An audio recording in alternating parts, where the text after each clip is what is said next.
Una bienvenida a Genaro Villamil, bienvenido, y sugeriría yo que él tomara el micrófono enseguida. Estoy haciendo unas brevísimas síntesis curriculares por hábito, porque ya sé que todos ustedes son más conocidos que el nopal.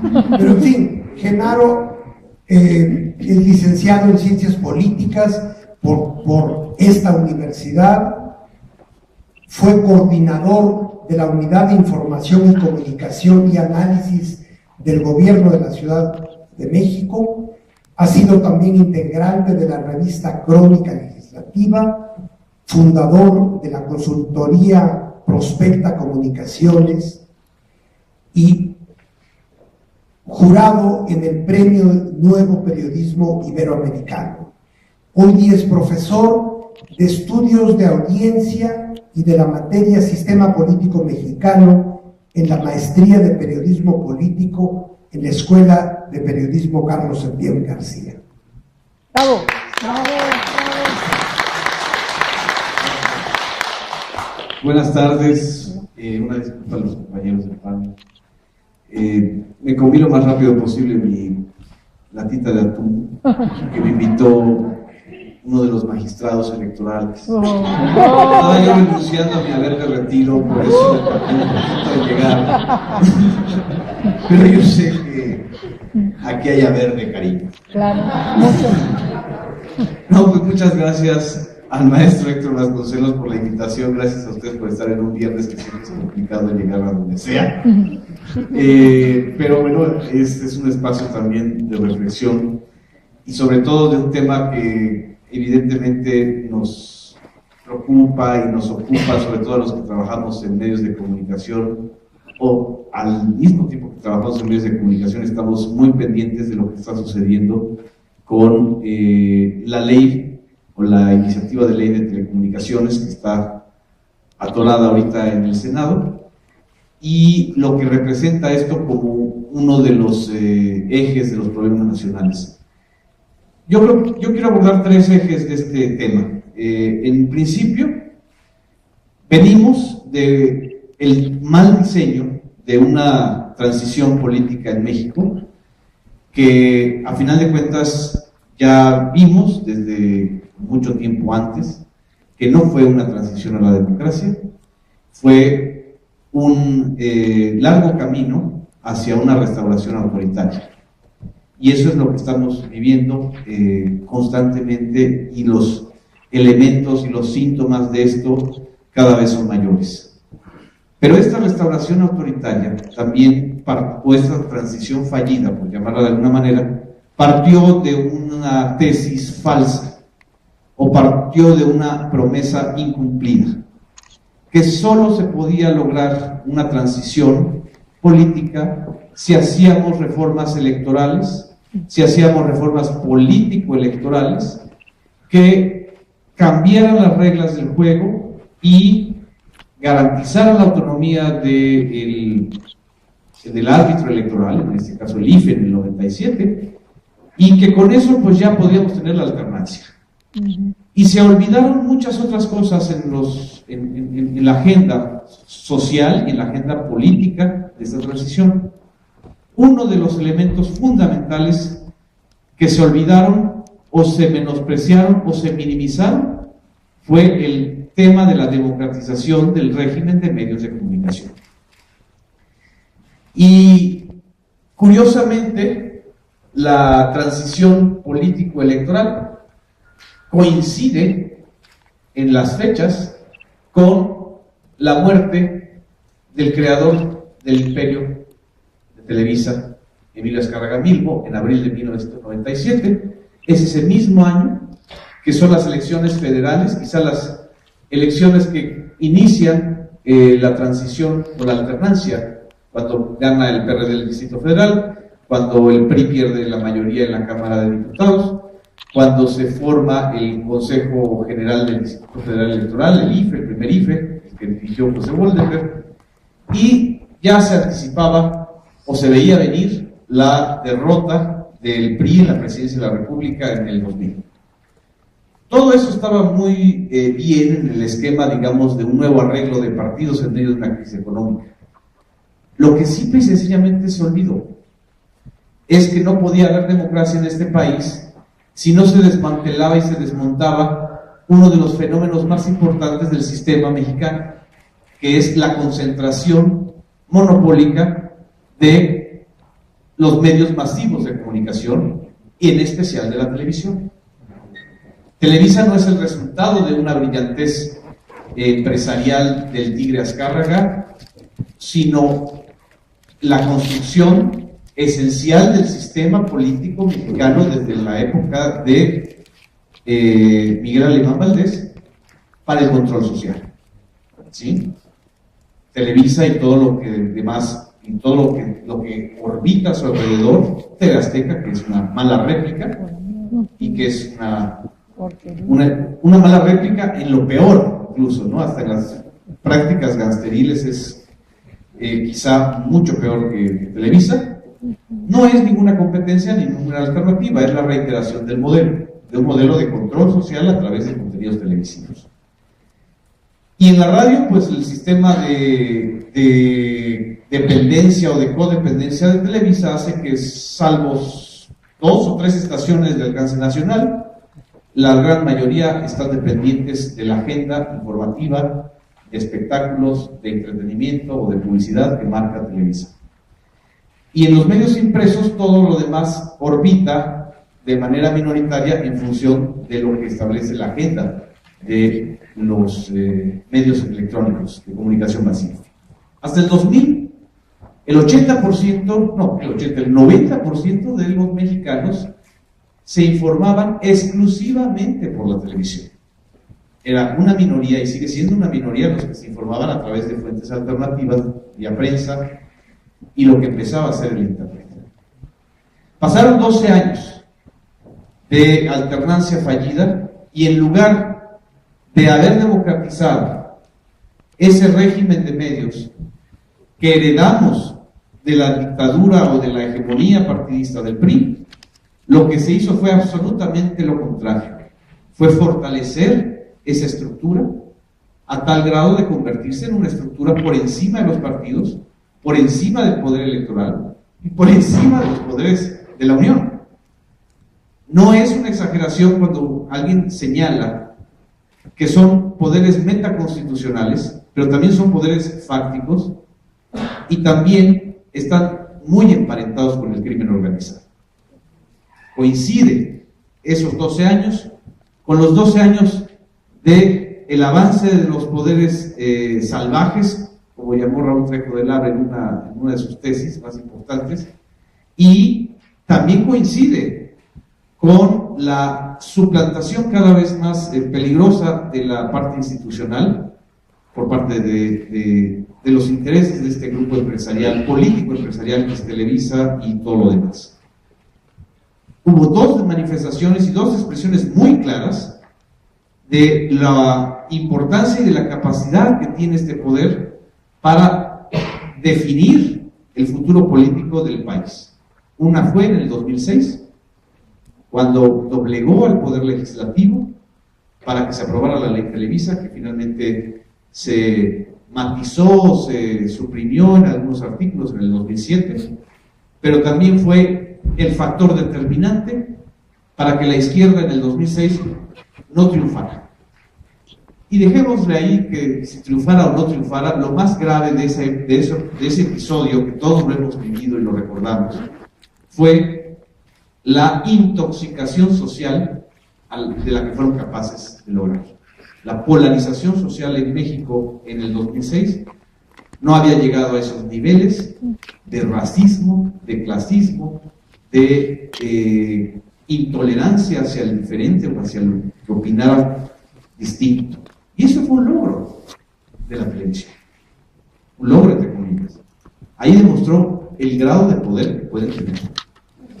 Y 6 años después, ese mismo poder ya no solamente quiso influir en el proceso electoral, sino determinar y ser beneficiario, cómplice o coautor de la llegada o del retorno del PRI al poder presidencial.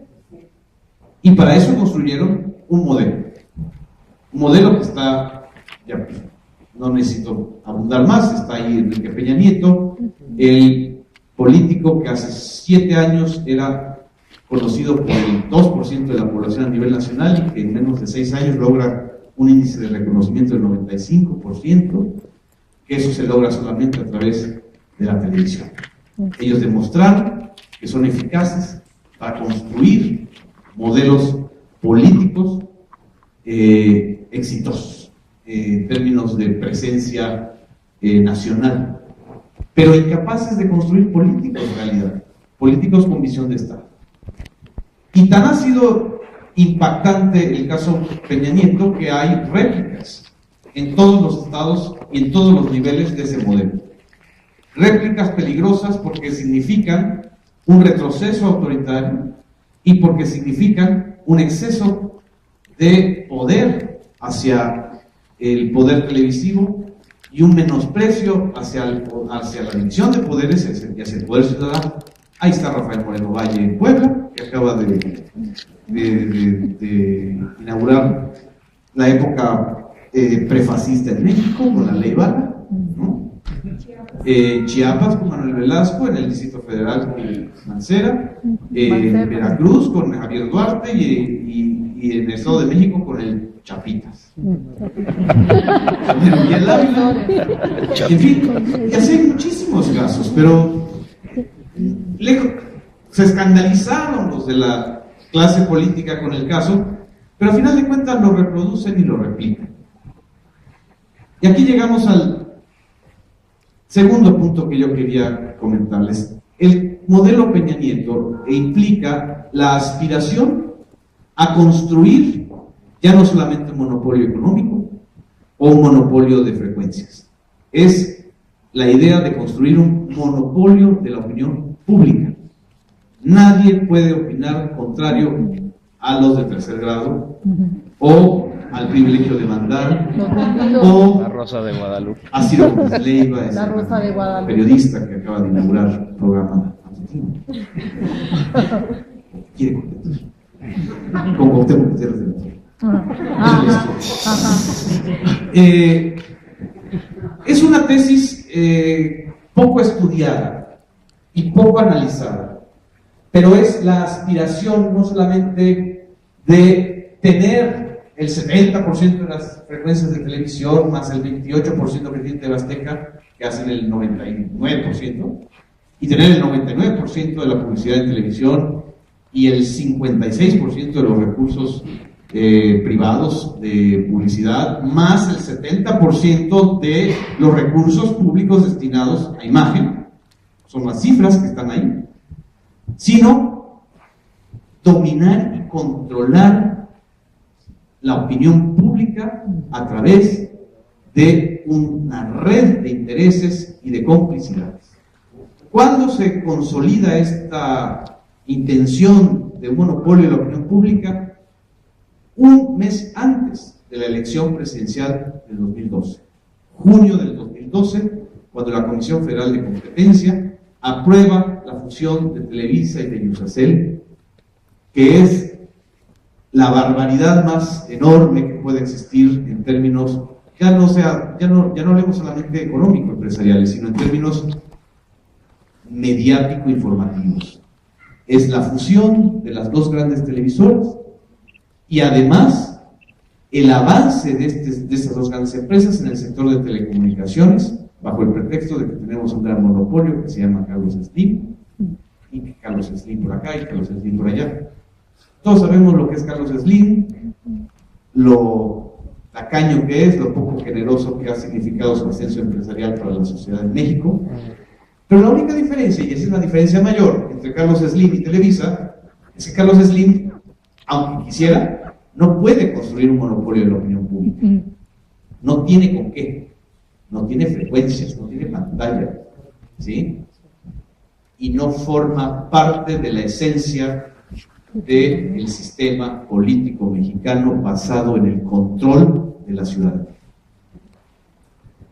Ese monopolio de la opinión pública no está siendo ni regulado, ni democratizado, ni fragmentado, y mucho menos regulado de manera democrática en la presente Ley Federal de Telecomunicaciones y Radiodifusión que está discutiéndose en el Senado. Por el contrario, se retorna a una regulación de la época priista, cuando la Secretaría de Gobernación, el Ministerio del Interior mexicano, tenía la relación directa con los concesionarios. Y llego al tercer punto al que quiero llegar. Ante la ausencia de esta regulación y de este proceso de desmontaje del monopolio económico y del monopolio de la opinión pública, en México lo que hemos estado viviendo de unos 4 años a la fecha es una revolución silenciosa de las audiencias. Y esto es impagable. Y eso los tiene muy nerviosos. Porque aunque en México solo el 12% de la población tenga acceso a redes sociales, porque aunque en México solo el 8% de la población no pueda tener más, o sea, solo el 8% de la población tenga acceso a prensa o a otros modelos de comunicación, ese 8%, ese 12% está mayoritariamente en contra de dos entes, de Televisa y de Peña Nieto. Qué casualidad, ¿no? Cualquiera que use Twitter, cualquiera que tenga Facebook, se da cuenta, ¿sí? No es que haya una campaña en contra de Peña Nieto o de Televisa en las redes sociales. Es porque es la única manera en donde la ciudadanía se ha podido expresar sin el elemento del control para poder sancionar a ese monopolio político y a ese monopolio de la opinión pública. Y qué bueno que está Carmen aquí, y no es por guayabazo, pero esta revolución silenciosa empezó justamente con el caso de ella, cuando la crisis en MBS, cuando aquella famosa pregunta, no quiero acordar si tiene problemas o no Felipe Calderón con su sector izquierdo de la mente, y todo lo que eso detonó, ¿sí?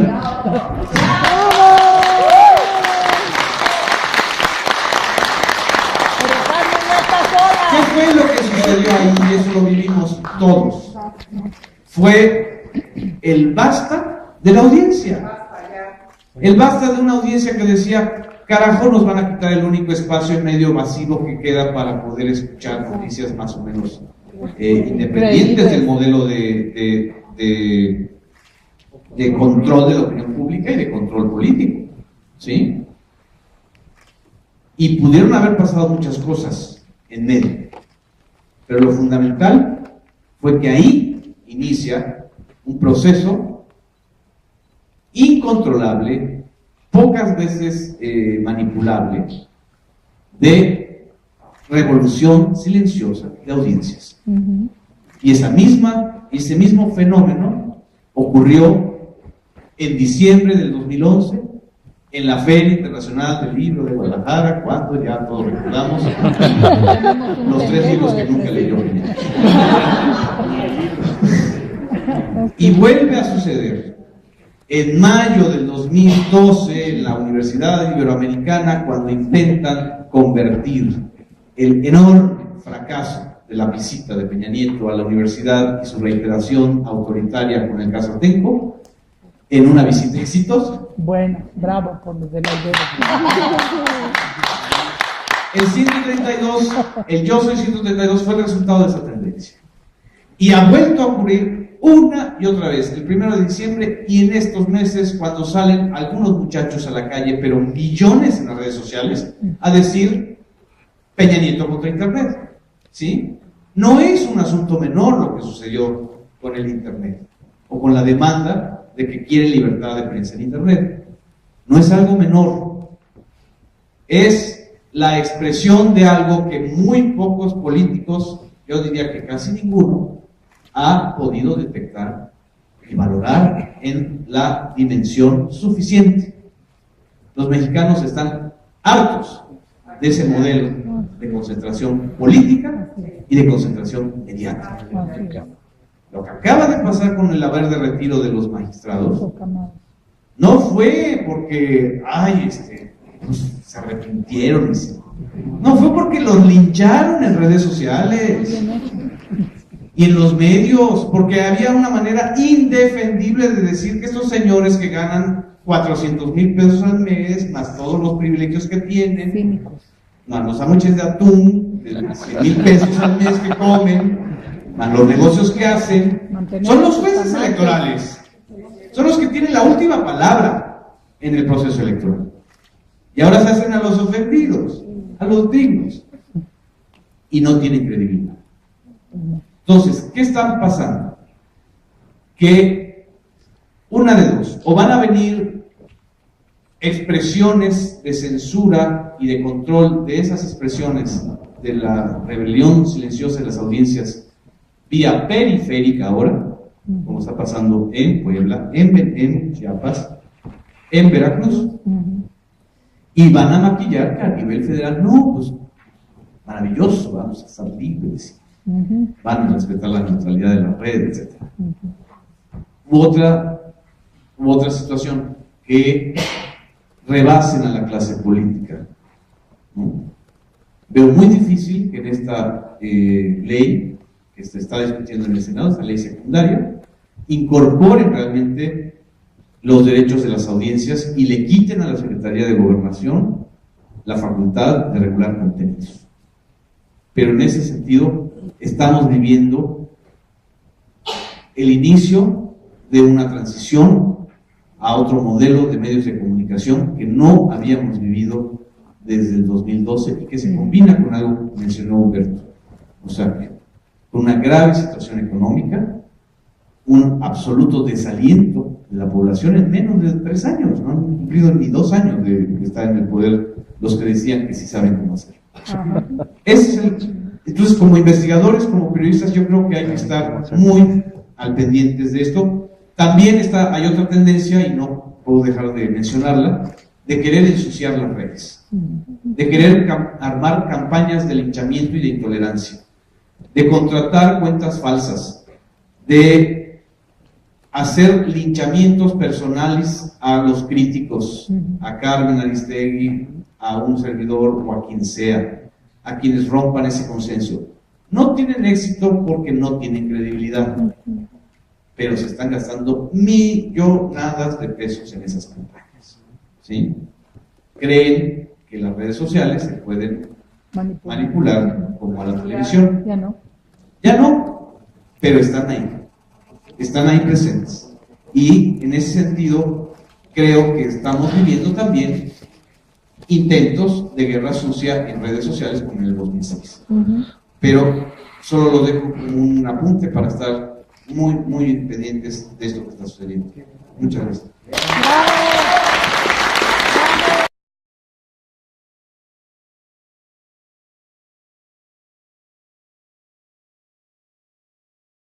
Una bienvenida a Genaro Villamil, bienvenido, y sugeriría yo que él tomara el micrófono enseguida. Estoy haciendo unas brevísimas síntesis curriculares por hábito, porque ya sé que todos ustedes son más conocidos que el nopal. Pero en fin, Genaro es licenciado en Ciencias Políticas por esta universidad, fue coordinador de la Unidad de Información y Comunicación y Análisis del Gobierno de la Ciudad de México. Así también, o esta transición fallida, por llamarla de alguna manera, partió de una tesis falsa o partió de una promesa incumplida, que solo se podía lograr una transición política si hacíamos reformas electorales, si hacíamos reformas político-electorales que cambiaran las reglas del juego y garantizaran la autonomía del árbitro electoral, en este caso el IFE en el 97, y que con eso pues ya podíamos tener la alternancia. Y Y se olvidaron muchas otras cosas en la agenda social y en la agenda política de estos estados electorales. Estaba yo renunciando a mi haber de retiro, por eso me tardé un poquito en llegar. Pero yo sé que aquí hay haber de cariño. Claro, mucho. No, pues muchas gracias al maestro Héctor Vasconcelos por la invitación, gracias a ustedes por estar en un viernes que siempre es complicado llegar a donde sea. Pero bueno, este es un espacio también de reflexión y sobre todo de un tema que evidentemente nos preocupa y nos ocupa, sobre todo a los que trabajamos en medios de comunicación, o al mismo tiempo que trabajamos en medios de comunicación estamos muy pendientes de lo que está sucediendo con la ley o la iniciativa de ley de telecomunicaciones que está atorada ahorita en el Senado, y lo que representa esto como uno de los ejes de los problemas nacionales. Yo quiero abordar tres ejes de este tema. En principio, venimos del mal diseño de una transición política en México que, a final de cuentas, ya vimos desde mucho tiempo antes que no fue una transición a la democracia, fue un largo camino hacia una restauración autoritaria. Y eso es lo que estamos viviendo constantemente, y los elementos y los síntomas de esto cada vez son mayores. Pero esta restauración autoritaria... También integrante de la revista Crónica Legislativa, fundador de la consultoría Prospecta Comunicaciones y jurado en el Premio Nuevo Periodismo Iberoamericano. Hoy día es profesor de Estudios de Audiencia y de la materia Sistema Político Mexicano en la Maestría de Periodismo Político en la Escuela de Periodismo Carlos Septién García. Bravo, bravo. Buenas tardes, una disculpa a los compañeros del panel. Me comí lo más rápido posible mi latita de atún que me invitó uno de los magistrados.